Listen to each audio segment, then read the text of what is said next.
আমরা এখন অহলধারা ভিউ পয়েন্টে। সেদিন এত কুয়াশা যে ঠিকঠাক চারপাশটা দেখাই যাচ্ছিল না। তোমরা দেখতেই পাচ্ছ কি কুয়াশা। আবার ঠিক কিছুক্ষণের মধ্যে কুয়াশা কেটে গিয়েছে, দেখো। তারপর বেশ অনেকটা ক্লিয়ার দেখা যাচ্ছে। সেখানে এরকম কয়েকটা হোমস্টে ছিল, আর সেই হোমস্টে লাগোয়া এরকম চা বাগান ছিল। আমি কতদিন পর চা বাগানে এলাম, একটা ফ্রেশ এয়ার পেলাম। আমার তো খুব ভালো লাগছিল এখানে। রুমে আর ফিরতেই ইচ্ছে করছিল না। তো আমরা ওখানে অনেকক্ষণ ছিলাম, অনেকক্ষণ বসেছিলাম।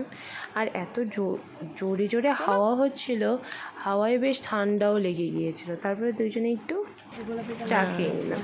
চা খেয়ে নিয়ে এই হোমস্টের পাশ দিয়ে একটু ঘুরতে ঘুরতে তারপরে আবার আমরা রুমে ব্যাক করে এসেছি।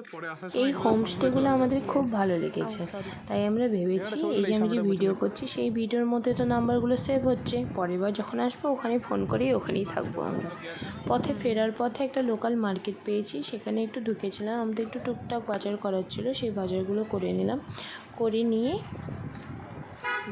জানলার পাশে বসে আমি বাইরের দৃশ্য দেখছি। আমার খুব ভালো লাগে, যেখানেই যাই না কেন জানলার পাশে বসে এরকম বাইরের দৃশ্যটা দেখতে। এই যে জঙ্গলগুলো দেখছো, এগুলোর মধ্যে শিনকোনার চাষ হয়। এটা আমরা জানতাম না, ড্রাইভার দাদাতেই বলে দিল যে এই গাছগুলোও আমাদের চিনিয়ে দিয়েছে যে এগুলো শিনকোনার চাষ। এভাবে ভিডিওতে আমি বোঝাতে পারবো না, তবে এইগুলোর মধ্যেই শিনকোনা গাছ লেগেছে। আর আমার বর এত গল্প করছে ড্রাইভার দাদার সঙ্গে, কি বলবো, ও গল্প করেই যাচ্ছে। ও কত গল্প করছে আর আমি বসে বসে বাইরের দৃশ্য দেখছি। তো তারপর আমরা রুমে ফিরে এসেছি। রুমে ফিরে এসে সন্ধ্যায় আমরা একটু বিকেলের দিকে একটু হাঁটতে বেরিয়েছি। তারপর হেঁটেই আমরা সন্ধ্যাভাবে কভার করে দিয়েছি।